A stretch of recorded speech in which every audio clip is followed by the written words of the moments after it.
Did you have a lot of savings when you came? Not at No? all. Not at all. Wow.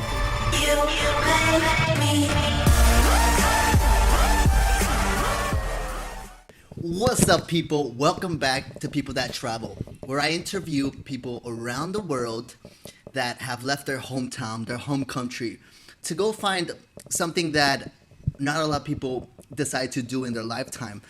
And today, I don't know, bro, when I met you, I don't know why, but I consider you as a brother. It's been a long time since I meet someone from Miami. Most definitely. And Justin, he's from Miami, 305, Yes, bro. sir. That's 305, baby. So I think you and me, we get along and we think very similar. And I'm really excited to hear what you have to say, and most importantly, like everything you've learned, because you've been in Asia for quite a while now. Yeah, about 3 years now. Yeah, exactly. So give me an introduction from where you're from, Mm-hmm. what do you do, and how long you've been here. Cool. So, Justin, 29. I'm a marketer, so full-time digital marketer. I've been doing that for 3 years now since I started. Since I initially moved to Asia, that was kind of the internet business that I chose. So I jumped straight into internet marketing, and it's still what I currently do. I'm working for a startup actually here in Vietnam. Right. So that's what I do full time. I'm from South Florida, so I usually claim Miami, but I'm actually a Broward boy. So I grew up in the 954. So shout out to the 954 as well. But also we worked out in Miami for a couple of years, and while I'm traveling, people are more familiar with Miami. So it's always a lot easier to just say, we're from Miami. It's right there. It's right down the street. My parents would go to Broward every weekend to see family and friends. Exactly. Okay, so before you left Miami, were you already doing online marketing or? So actually, when I was living in Florida, I still have a cleaning service company. Okay, so it's a family business. Right. Running that business with my father and my younger brother. Awesome. And we started that business from the ground up. So I was kind of forced to learn digital marketing for that business. So I kind of found through learning how to market my own business that I kind of was, learning and developing the skill set for marketing, and realized it would be the easiest business to pivot into once I decided that I wanted to travel and was looking for an internet business that I can move into. Digital marketing just kind of made sense because it was kind of the secondary business I was already in. Right. Okay, yeah, you just worked on that skill and that craft, which I think is very important, especially to do what we're doing. Yeah. Okay, and what was the first location you arrived to Asia? So when I first arrived to Asia was Chiang Mai, Thailand. Yeah. Okay. So did 3 months in Chiang Mai initially. So that was the game plan, to set 3 months on the calendar and give it a test run, and then decide from there whether we would turn around and go back home or whether we would continue the journey forward. Cool. And just kind of left everything open and just decided, hey, we'll check it out, and depending on how things go, we'll kind of decide every step of the way from there. Right. Yeah, because a lot of people are scared to make that leap. Right. And they think they have to get prepared beforehand and maybe have some type of online job. But I don't think people actually put in full effort until they make the move. Did you have a lot of savings when you came? Not at all. Wow. So you were one of those just fuck it. Let's see what Johnny, because it's from Johnny FD, I'm guessing. Yeah, exactly. Shout out to Johnny FD. Yeah, man. That podcast changed my life. But yeah, man, I realized from an early age, even with my first business, I realized sometimes things grow and happen the fastest when you just put your back up against the wall and force yourself to figure it out. Because sometimes when you try to plan it, it makes the whole process longer than it actually needs to be. And if you just jump, you start to figure things out a lot faster. And I feel like there's some type of fear that grows whenever you just continue dwelling, and then it sometimes doesn't even become reality. Right, exactly. So that's great, bro. And you're the type of person, because I see what you do. You test everything out. Yeah. You test everything out. You take action. That's great. And so when you arrived to Chiang Mai, how did you feel about it? Were you expected? So the first couple of days was that absolute culture shock, of course. Even the jet lag. When I traveled to Thailand, I was with my girlfriend at the time, Denise, and we both had serious jet lag and felt really sick, like physically sick, the first couple of days that we were there. And it was kind of a combination of the culture shock and the jet lag together.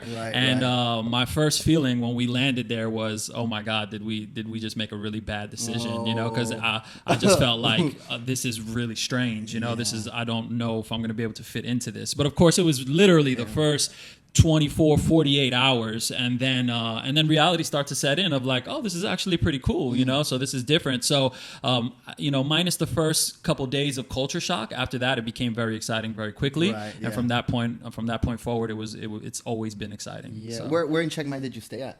So initially we kind of just like bounced around to a couple like homestays until we eventually went apartment hunting and found a really cool apartment. It's actually on the same road that leads you to the big mountain in Chiang Mai. It's on that same street. It's a very popular street, but for the life of me, it's slipping my mind the name of the street. But really nice area just outside the square of Chiang Mai. Okay. And Chiang Mai, you already know, it's kind of a big block, so everything is within reach, no matter what side of the city you're on, almost. So.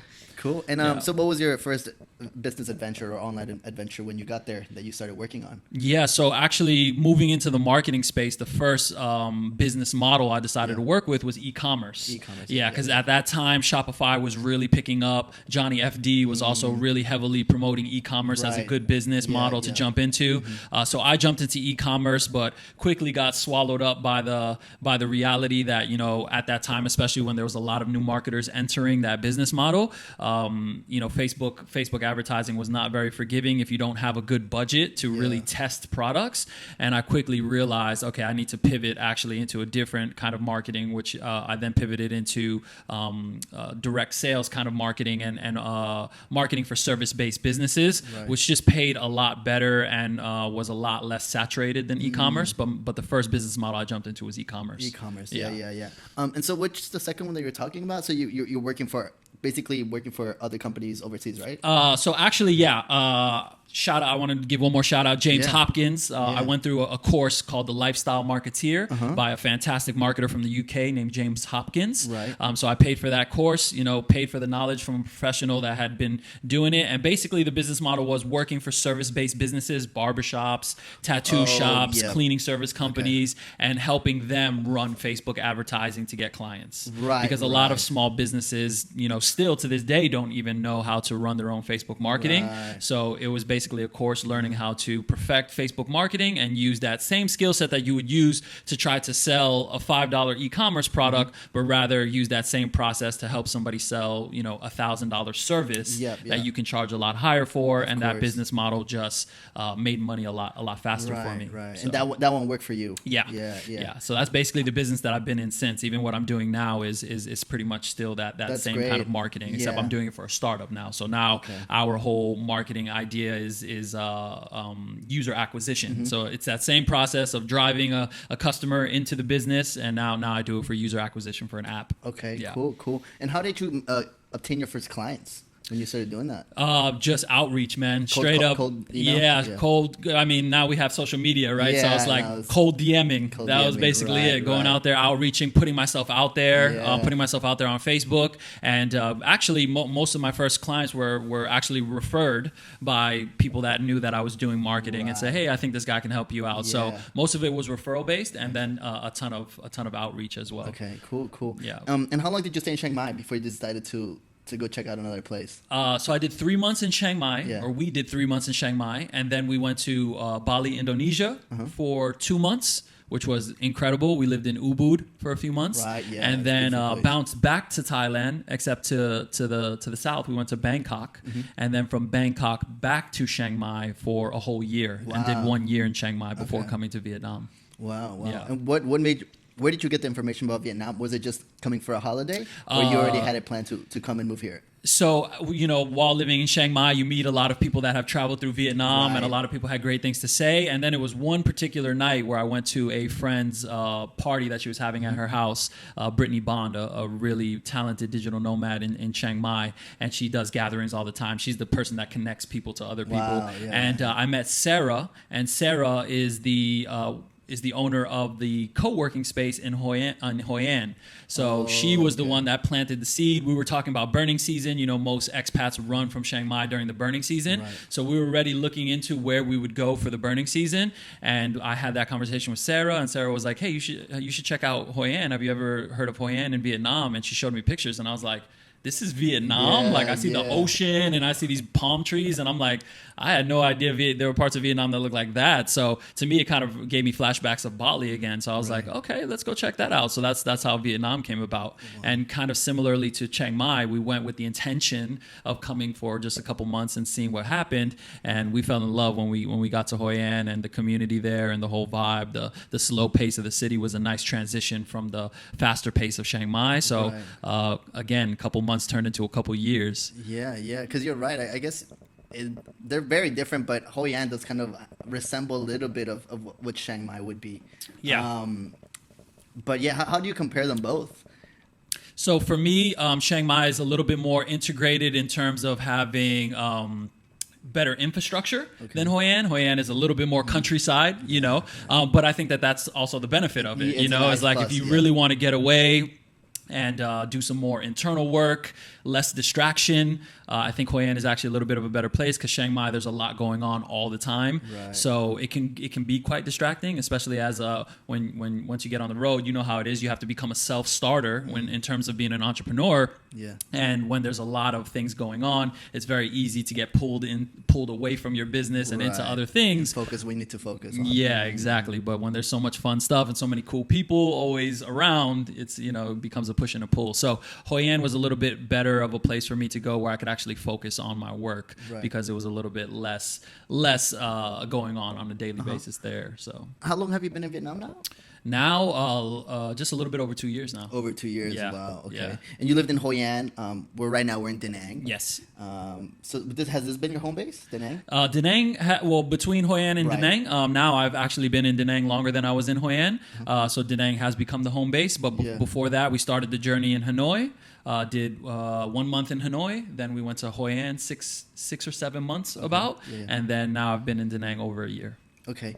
And something, because I was in Thailand for only like a month and a half, so I don't quite remember. The prices compared to Vietnam, they vary quite a lot, right? Like for what you get. Yeah. I think Thailand is still a little bit cheaper. You think so than Vietnam? I think so, yeah. Really? No. Yeah. I think Chiang Mai is, because Chiang Mai, if you do things locally, of course, if you do things kind of more Western, the restaurants, the places that you live, I think Vietnam can be a little bit cheaper on the Western side, but if you go more local, I think Thailand, it's really hard to beat Chiang Mai in terms of cost of living. It's still quite low. Even though it's risen more and more over the years, I still think it's probably price-wise still one of the best. For like apartments and stuff as well, accommodation, you think it's cheaper over there? Yeah. Wow. You just gotta know. You just gotta know who to talk to. That's really what it comes down to. Because of course, like anywhere, if you're new there, the first couple months we were there, I paid a lot more than the second time around when I knew who to go talk to. Okay. I kind of understood how things work, how to get the better prices. Yeah. So once you learn, you go through the learning curve, then you figure out who to talk to for the better pricing with things. You get to start to live really cheap if you want to. Okay, interesting. Okay. Yeah. All right, man. And so over here, what else do you do besides work? So I'm pretty active in the community here. So I have a group of guys that I play sports with. I'm pretty engaged with the basketball group around here. I go to different meetups, some marketing meetups, some crypto events. So I've just been trying to stay. I usually try to stay active in big events that are happening around town. Anytime there's food and music festivals, things like that. I'm usually a part of them in some way or another. I do music as a hobby. So you're DJ, right? So I record music. I'm a recording artist. So when they have big events here, post-corona, of course, I do a lot of the time for the events. I'll do the hosting of the event, or I'll perform. Okay. So cool. I stay pretty active with that kind of stuff. That's cool, man. That's awesome. And do you plan to stay in Vietnam for a long time, or? I guess it depends on what's going on. It really depends. Everything since I've started traveling has always just been, leaving things open and not trying to plan too far ahead. Because I think when I started traveling, kind of the whole point behind it was to not get too comfortable living in one place and not get too comfortable in one cycle of lifestyle. And it's very easy to get comfortable in certain places in Asia, Chiang Mai, Vietnam. These are the kind of cities that you can very easily end up in for years and years, and I want to continue exploring and seeing new places. So right now, I would say currently, I would at least see myself here probably for another year or so, and then depending on what's going on in the rest of the world, I would like to transition to another region. Another region or country? Another region altogether. I'd like to go to a Latin American region. Oh, really? Yeah. Oh, okay. Yes, because I've never lived in a Latin American region, and that to me, you know, my culture is Puerto Rican, my background, and I don't speak Spanish, so I'd love to live in a Spanish-speaking country and use that as an opportunity to really practice learning my native language, my real native language. So that's kind of on my dream board of possibilities, but I'm kind of taking things a step at a time, and you know, I'm working for a really great company, so there's a lot of great opportunity with that. So I'm just allowing things to play out and kind of following the flow of how things happen. Yeah. And do you have a work schedule? Because sometimes when you start doing the digital nomad stuff, you can not have a work schedule and be disorganized. Do you already have that down packed? No. Or are you still kind of like, what motivates you the most? You take care of? I don't. I would say if I could just be completely honest, I don't have great balance with my work life schedule right now. I work a lot. And I kind of don't know when to turn it off a lot of the time, because even when I finish doing one thing, I have ideas always circulating, and I kind of always want to just move into the next thing. Right. And it's been a little bit of a struggle for me to kind of create that balance for myself. You know, when you have a 9-to-5 job, you work certain hours, and then there's certain hours where you know for sure you're not going to be doing anything work related. Right. Typically, if you're not an entrepreneur on the side. And so that, you know, I kind of miss in a way having some more structure, but when you're an entrepreneur, there's really no structure. You're going for it. Even when you were working 9-to-5, I'm sure after that you were still trying to do something on the side. Exactly. So you know, we just kind of been going for it for a while now, and to me that's okay, because I'm happy doing it. You know, it's what I want to do. So it's not like I'm doing something that I don't want to do. I enjoy it, but there are elements of, I understand that I could work in some more me time into my schedule, and that's where my schedule could be a bit more balanced. But outside of that, I typically have the days and times that I know I want to work, and then again I'm just kind of like a go with the flow guy. If there's something going on, I'll join in, but if not, I'll usually spend that time just working on something. Because sometimes it can get difficult sitting on a computer for hours and hours and hours. Definitely. Is there anything that you take, or isn't anything that you do to keep yourself sharp? Caffeine. Caffeine. Coffee, lots of coffee. I'm a big coffee drinker. I love coffee. I started drinking coffee at a young age with my dad. Really? Yeah. You already know how it is. The cafecitos, I love the kick. I love the kick of coffee. So I'm pretty big with caffeine, but should probably pull that back a little bit as well if we're talking about having better systems of where you get your energy sources from. But a lot of hours in front of the computers, it requires some stimulation at some point for sure. I get it. Cool. But exercise, of course. So staying active. I always stop in between a few hours of working, go out, get in a good stretch, literally just move my body and get my blood flowing in order to create some natural energy as well. Because when you're sitting for long periods of hours, you feel tired, but it's really just because your body hasn't moved in quite some time. If you just stand up, move around for 20 minutes, you feel like you just took a nap. So I agree. I agree. That helps me a lot. I agree with you. Do you ever get homesick, bro? If I could be completely honest, it hasn't happened yet. Really? Wow. It really has not happened yet. I have not had a moment where I've said, I really, really miss being home. I miss my family. I miss my friends, but I don't miss the States, if I could be completely honest. Nothing about living in the States excites me at this time. So I really don't feel homesick. If you count homesick meaning missing people from home, yes, definitely. But in terms of missing the place that I called home, the lifestyle, to me, this lifestyle makes a lot more sense for the kind of person that I am and the things that I want to do. This fits my life a lot better. I agree with you. Life here, I think it's very simple and easy. And sometimes I wonder if I'll get too comfortable with this life, but. It can happen. It can definitely happen. I'm okay with that, dude. I really am. Life doesn't have to be that hard, you know? I mean, we kind of live in this society that's like, hey, if things are going too easy, you're not doing enough. But that's kind of that's not the healthiest way to live a life either. It is okay to enjoy the comforts of life, and it is okay to sculpt and craft your life to make it an easier life for yourself. You know, we live in a culture where that's kind of demonized, and it's quite silly. Like, why wouldn't you make your life easier? You know, that's why as expats, we can't really understand how a lot of people don't see how this is so an much easier situation, in a lot of ways. Sorry, bro. So most of the people that listen to this podcast, usually they're just graduating from college, or maybe they're in college, or maybe a lot of the younger generation, they're just graduating high school, and they realize, bro, why the fuck would I go to college, spend all this money, spend so much time, or just focus on a craft online, because really all the information, if you really want to be great online, is on YouTube. And want to come take the leap to Vietnam. Would you recommend it? Would you think it's a great place to start, or do you think? I would, yeah. And I mean, in my opinion, Vietnam, Bali, Indonesia, and Thailand are amazing cities. Any of the three that you choose, you're going to have a great experience. Right.